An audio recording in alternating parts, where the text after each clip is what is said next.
All right, welcome back to episode 10 of my Heroes Only Challenge. You can see I've flowed this way, and what's happening with this. I was able to ghoul that Draconian Warlord, so now I have 2 Warlords who will be leaders of 2 stacks, which I'm very pleased about. Degenerate is researched, which is amazing, because that will help putting my 60% spirit debuff on enemy heroes that I want to ghoul. It's going to be so useful. This guy's up to level 5. So martial arts and first strike were added up to level 12. I don't think much has changed there. Nothing's changed with them. Did he come with artifacts? A +5 health, +1 res, level 5.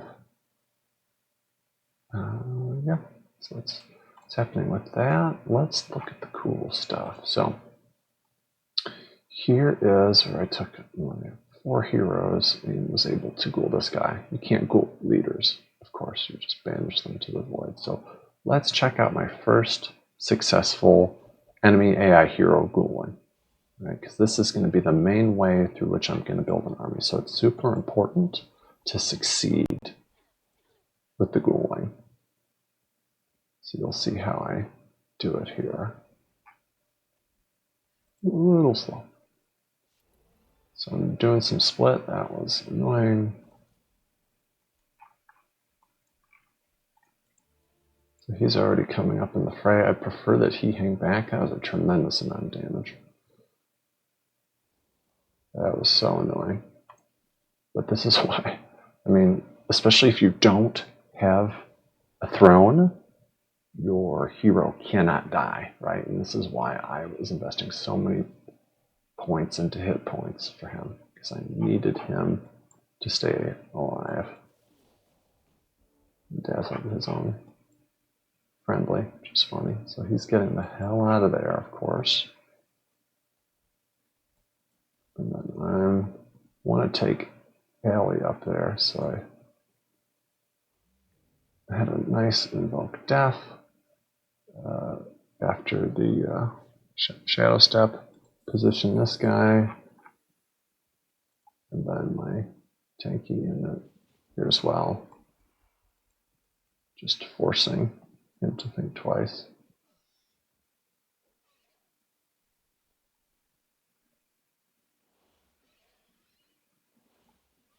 And 75 health. A lot of health. So he's really hungry for it. So he was willing to take a lot of flank for that. So I was a little concerned at this point, because I got 2 low units, so I had to think really carefully about what I would do. That was annoying, but I wanted to get him off defense to draw fire. I did Undying Army at this point, casted by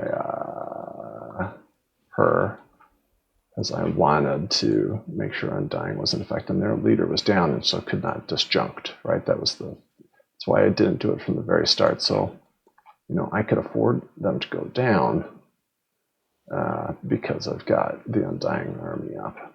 So I'm actually glad that I took both Undying Army and Scourge of Undead on her as potential spells. In this case, it was very useful. So I just don't want him to die again, right?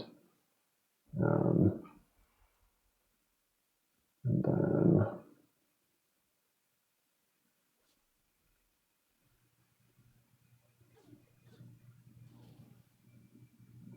just trying to let the life drain do its thing. Immolated. Can't lucky out of that. Now you notice he's still alive, right?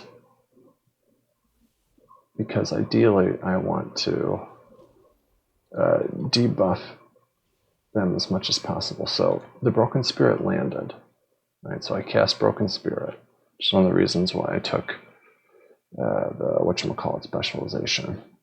So You see what the Broken Spirit does is the -2. So reduces happiness though.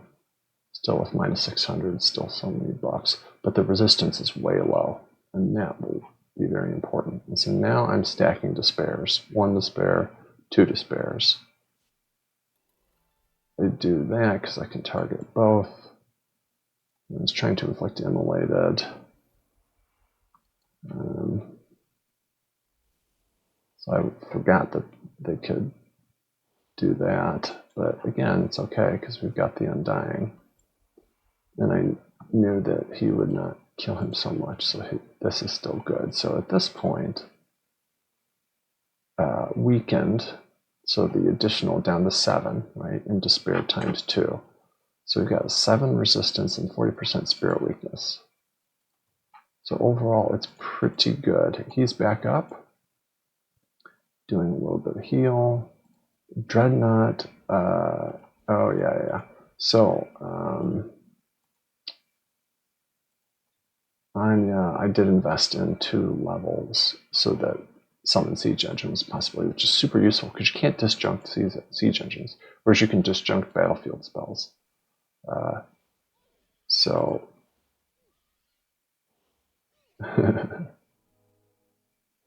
that's okay because she hasn't used her Undying yet. So this guy is now back. So you made a huge amount of use out of Undying.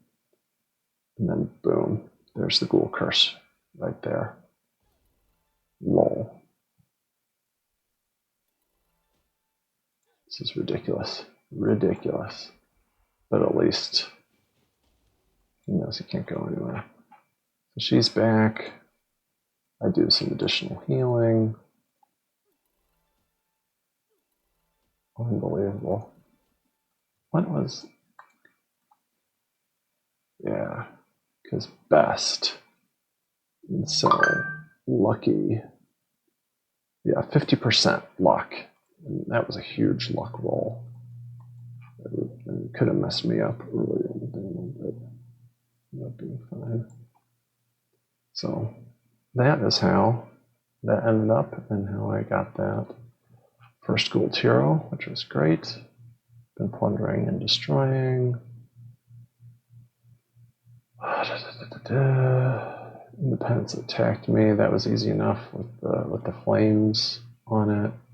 So I formally met everybody, of course, since I had seen Allie and Allie had seen me. I saw them. This is their leader, already at 70 casting points. So I knew I wanted to hunt them down and take them out because fellow necromancers can be annoying to deal with. Okay, that's the rest of it.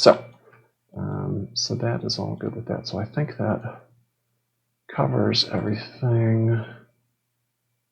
The Arachnid Horde found out the Degenerate is important. Situationally useful, situationally useful, situationally useful, situationally useful. Used it right in there, for example. And then you can see we've got a few levels of Necro. This for the mana. This to make sure everybody is Ghouled. That's using a lot. Yeah. So this has been episode 10. I'll see you in episode 11, hopefully with some more ghouling action coming your way.